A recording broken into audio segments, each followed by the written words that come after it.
जय श्री कृष्णा, राधे राधे। हम सभी लोग पहले भगवान श्री गणेश को नमन करते हैं। बोलिए गौरी पुत्र गणेश भगवान की जय। माँ जगत जननी वाणी को पवित्र करने वाली, सदा राम नाम, कृष्ण नाम, शिव नाम मुख से हर क्षण निकलवाने वाली माँ शारदा को भी नमन कर हम सभी लोग इस वीडियो में यह जानेंगे कि 10 या 11 नवंबर कब है धनतेरस। कब है धनतेरस? 10 नवंबर या 11 नवंबर। क्या है शुभ मुहूर्त? क्या है शुभ मुहूर्त? कौन सी चीज़ हमें इस धनतेरस पर खरीद कर लाने से हमारे घर में धन संपदा, कहते हैं धन त्रयोदशी, और धनतेरस पर भगवान धन्वंतरी का समुद्र मंथन से भगवान धन्वंतरी का प्रागट्य हुआ था अमृत का कलश लेकर। इसीलिए हम सभी लोग इसी धनतेरस पर ऐसा क्या कर दें कि भगवान धन्वंतरी की कृपा हम पर सदा सदा बनी रहे, हमारे घर में आरोग्यता प्रदान हो। तो आइए जानते हैं क्या है शुभ मुहूर्त, कौन सी कथा सुनने से हमारे जीवन में रोग दुख नष्ट हो जाते हैं, और क्या है भगवान धन्वंतरी के प्रागट्य की कथा। 10 या 11 नवंबर कब है धनतेरस? तो चलिए शुरू करते हैं। सबसे पहले तो आप सभी लोग पूजन का समय क्या है उसे अवश्य नोट कर लें।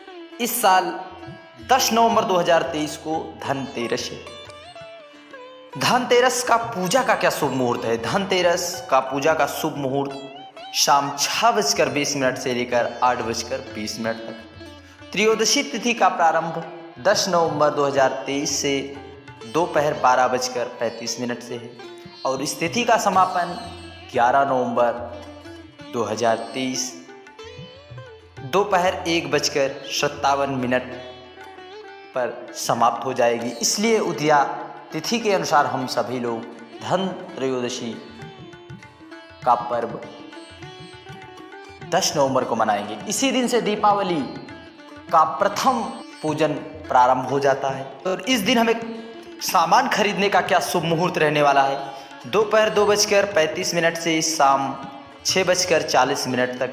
अगर आप इस दिन खरीदारी नहीं कर पाते तो अगले दिन यानी 11 नवंबर को आप 1:57 तक अवश्य खरीदारी कर लें, क्योंकि धनतेरस तिथि अगले दिन दोपहर तक ही रहेगी। और धनतेरस पर प्रदोष काल का भी शुभ और महादुर्लभ वृषभ संयोग भी बन रहा है। इसलिए प्रदोष काल का पूजन का समय 6:02 से 8:34 तक ही रहने वाला। फिर से 6:20 से 8:20 तक पूजन का शुभ मुहूर्त है। 10 नवंबर को त्रयोदशी तिथि प्रारंभ होगी 12:35 पर, समाप्त होगी 11 अक्टूबर को 1:57 पर।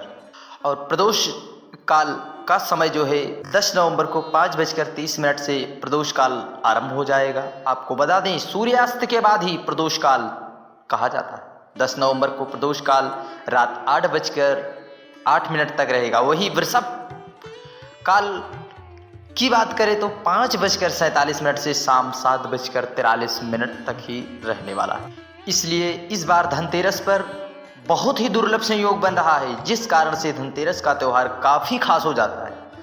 ज्योतिष शास्त्र की गणना के अनुसार धनतेरस पर चंद्रमा कन्या राशि में रहेंगे, जहां पर पहले से सुख समृद्धि और भौतिक सुख प्रदान करने वाले ग्रह शुक्रदेव विराजमान, तरह से धनतेरस पर कलात्मक नाम का योग बन रहा है। इसके अलावा 10 नवंबर को धनतेरस पर शुभकर्तारी, वरिष्ठ, सरल, सुमुख और अमृत योग बन रहा है। ये एक बार फिर से शुभ कर्तरी, वरिष्ठ, सरल, सुमुख और अमृत योग बन रहा है। ऐसे में धनतेरस की खरीदारी करना बहुत ही शुभ माना जाएगा। मान्यता है कि भगवान धन्वंतरी अमृत कलश लेकर समुद्र मंथन के दौरान प्रकट हुए थे। भगवान धन्वंतरी को भगवान श्री हरि विष्णु का अंशावतार भी माना जाता है, और वह अमृत कलश लेकर देवताओं को चल रहे देवासुर संग्राम, अर्थात देवताओं और असुरों से संग्राम में उन्होंने उस अमृत कलश से सभी देवताओं को अमरता प्रदान की थी अमृत के द्वारा। उसी प्रकार हम सभी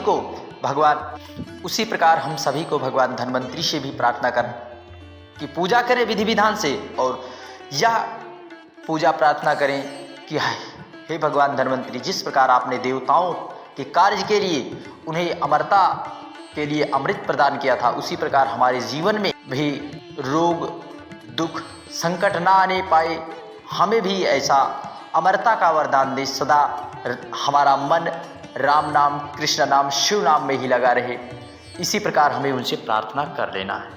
क्योंकि और इस दिन हमें झाड़ू खरीदना बेहद शुभ माना जाता है और धनिया खरीदना भी, और गोमती चक्र माता लक्ष्मी को समर्पित करने से हमारे घर में सदा माँ लक्ष्मी की कृपा बनी रहती है। और श्री यंत्रम भी की पूजा बड़े विधि विधान से किया जाता है। धनिया खरीदने का भी विशेष महत्व है। आपके घर में चाहे जितनी धनिया हो, परंतु धनिया खरीदना बेहद ही शुभ माना जाता है और माता लक्ष्मी की पूजा में धनिया भी समर्पित किया जाता है, क्योंकि धनिया धन खींचने का कार्य करता है।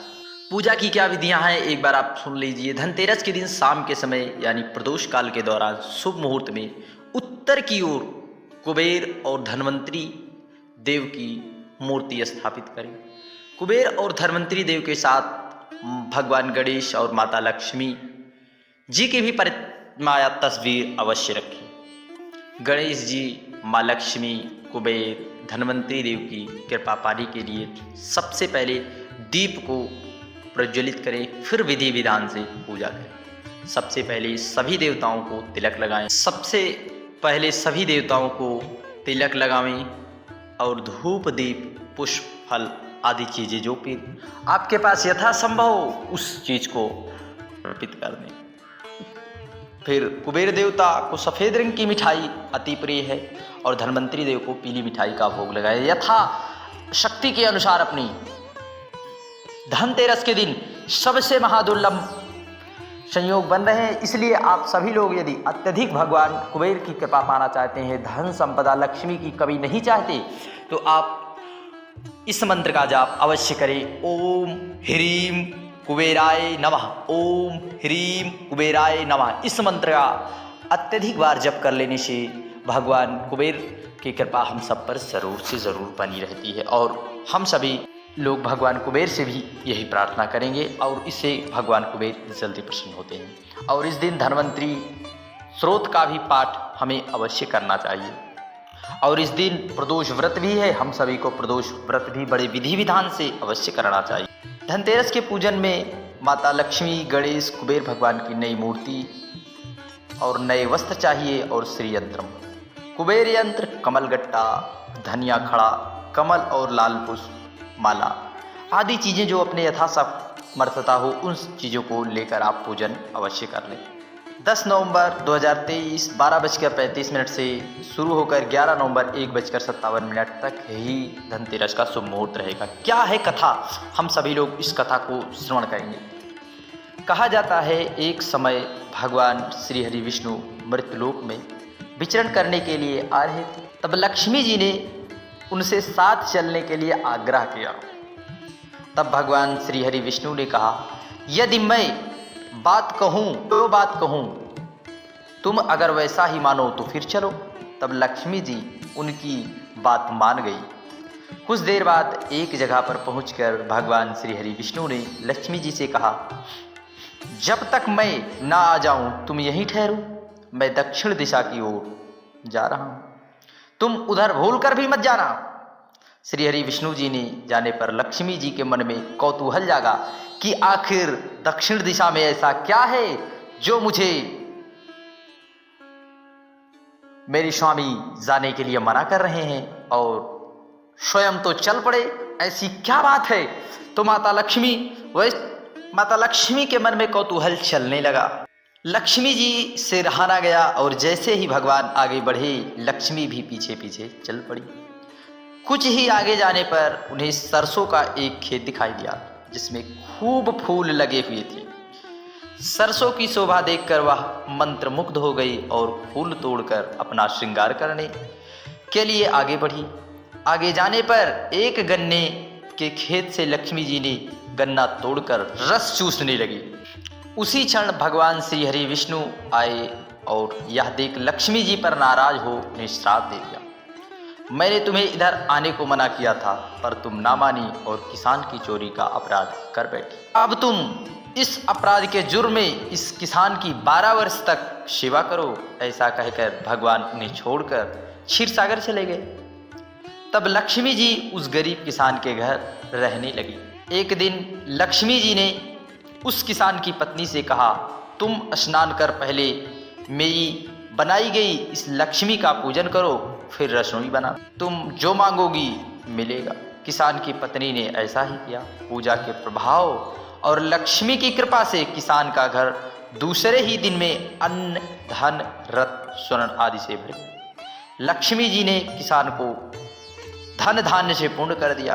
किसान के 12 वर्ष बड़े आनंद से कट गए। फिर 12 वर्ष के बाद लक्ष्मी जी जाने के लिए तैयार। लक्ष्मी जी ने कहा, हे किसान, तुम मुझे रोकना चाहते हो तो जो मैं कहूँ वैसा करो।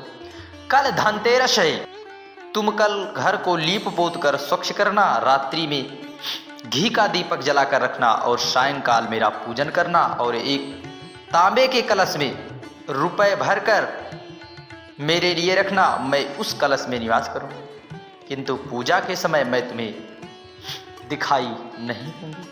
इस एक दिन की पूजा से वर्ष भर मैं तुम्हारे घर से नहीं जाऊंगी। यह कहकर वह दीपक के प्रकाश के साथ 10 दिशाओं में फैल गई।